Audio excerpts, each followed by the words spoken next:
froid, les gars. Oh, Oh là. oh la rafale de malade. Wow. Je sais là.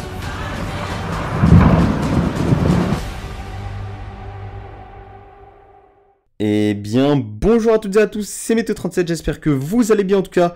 Moi ça va super, et aujourd'hui on se retrouve pour cette nouvelle vidéo, ce nouveau point météo. Nous allons parler de la chaleur, malheureusement, qui revient à partir de cette semaine. Hein. Et oui, la chaleur revient par le sud, et une nouvelle possible canicule, notamment sur la moitié sud, devrait concerner le pays. Alors, que va-t-il se passer exactement ?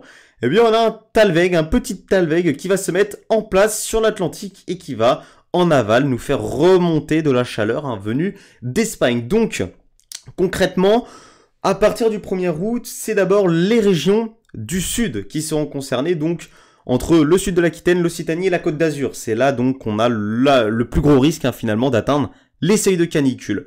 Ensuite, regardez, à partir du 2 août, on voit que la chaleur remonte, la masse d'air se réchauffe et on voit que voilà, à partir du 2 août, c'est une généralité, c'est tout le pays qui devrait être concerné par de fortes chaleurs. Alors quand je dis tout le pays, on pourrait excepter, on pourrait dire que les Hauts-de-France, la Normandie et la Bretagne pourraient échapper à ces fortes chaleurs finalement. Donc quand je dis c'est une généralité du pays, je parle voilà jusque au Pays de la Loire, l'Île-de-France et le Grand Est. Voilà, au maximum, c'est jusqu'ici qu'on aurait le risque de forte chaleur. Au-dessus, donc voilà, comme je vous l'ai dit, entre Bretagne, Normandie et Hauts-de-France, vous pourrez échapper à ces fortes chaleurs et avoir toujours une atmosphère beaucoup plus respirable. Donc, alors, ensuite, ces chaleurs, elles se généralisent au pays. Elles vont très vite s'évacuer à partir du 4 août vers l'est du pays, puisqu'on a le Talweg qui va arriver, qui va donc chasser cet air chaud. L'atmosphère va donc devenir beaucoup plus respirable à partir de la fin d'après-midi du 4 août et l'après-midi du 5 août. C'est là que ça va devenir beaucoup plus respirable sur une majeure partie du pays. Mais du coup, on va avoir un conflit de masse d'air. Et oui, on a l'air chaud qui est toujours positionné sur l'est ici du pays et sur l'Europe. Et on a ce Talweg et cet air un petit peu plus frais qui s'engouffre par l'ouest et le nord-ouest du pays. Donc on va avoir un conflit de masse d'air et de possibles orages entre jeudi et vendredi qui seront à reconfirmer dans de prochains points météo évidemment, puisque je vais en faire d'autres, pour vous reconfirmer tout ça et affiner tout ça évidemment. Mais en tout cas, il faudra surveiller ce risque d'orage en fin de semaine prochaine.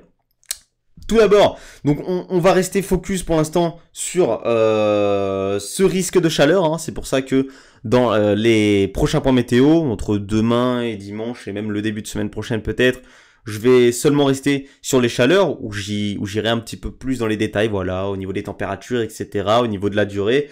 Même si la durée, bon, elle est déjà fiable presque à 100%. On sait que ça va commencer le 1er août sur le sud. Ça va se généraliser à tout le pays le 2 août. Et ça devrait se terminer entre le 4 et 5 août avec ces chaleurs qui vont s'évacuer par l'est du pays. Donc, je vous affinerai tout ça évidemment. C'est pour ça que je vais vous faire un nouveau point météo dès demain. Ensuite, on va voir ce qui va se passer après ces fortes chaleurs. On va voir un petit peu la tendance, mais qui commence à se confirmer sur la plupart des modèles.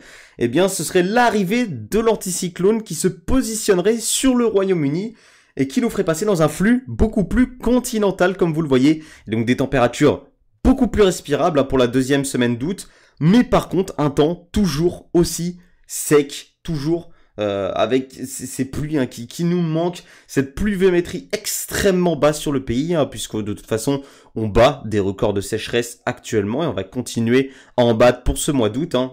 Au niveau de la sécheresse, donc, cet été 2022 est historique. Au niveau de la chaleur, cet été 2022 est historique.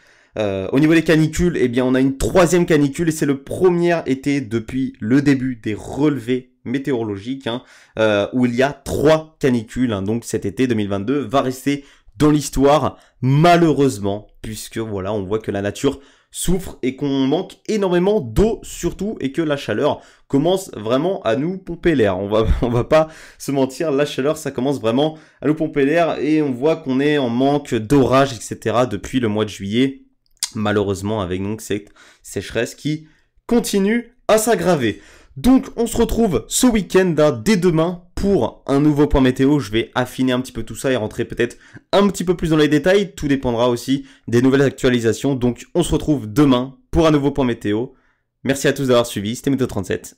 Bye tout le monde.